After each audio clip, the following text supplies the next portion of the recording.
Erickson, Psychosocial Stages by Morgan Howes. About Erik Erickson. He was originally born by the name of Erik Salmonson. He was born on June 15, 1902 and died on May 12, 1995. Erickson was a German-born American development psychologist and psychoanalyst.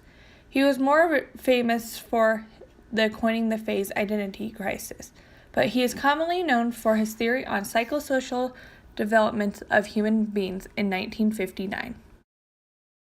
The first stage in Erickson's theory is trust versus mistrust. It begins at birth and lasts through the age of 1 year.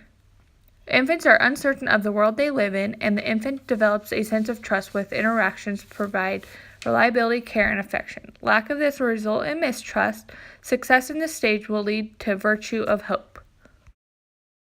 The second stage of Erickson's theory is anatomy versus shame and doubt. This occurs between the age of 18 months and about 2 or 3 years of age. In this stage, infants develop a sense of personal control over physical skills and a sense of independence.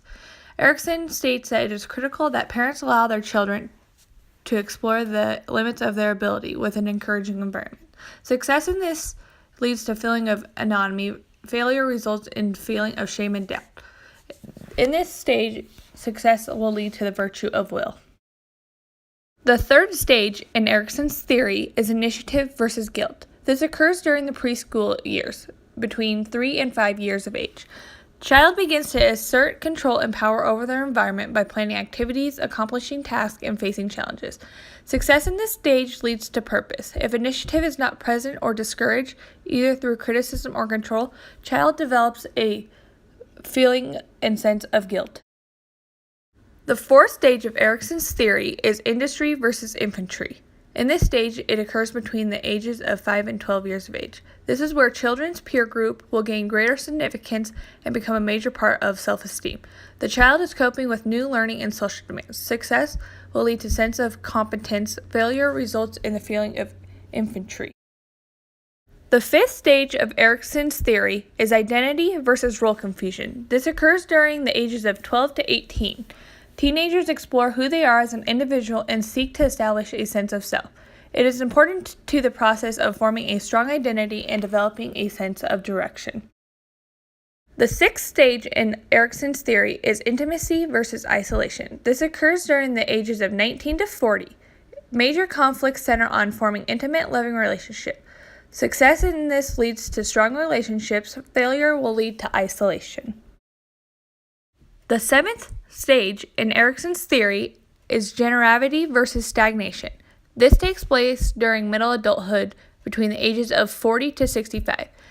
Experiences a need to create and nurture things that will outlast them. Success will lead to feeling useful and accomplished.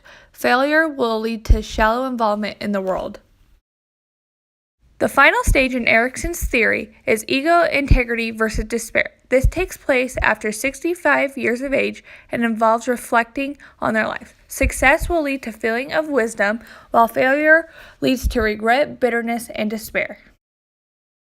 How to incorporate Erickson's theory into a classroom. At the elementary level, teachers should focus on achievements and peer relationships. Create a list of classroom duties that need to be completed. Discuss and post classroom rules. Encourage students to think outside their day-to-day routine. Make sure that students know learning from your mistakes is more important than perfection. Encourage students who have trouble socially and academically, and don't let other students make fun of them. Build confidence by recognizing success. Allow students to express themselves on their own strengths during some assignments. And lastly, utilize physical activity to build social development and help students appreciate their own ability as well as others.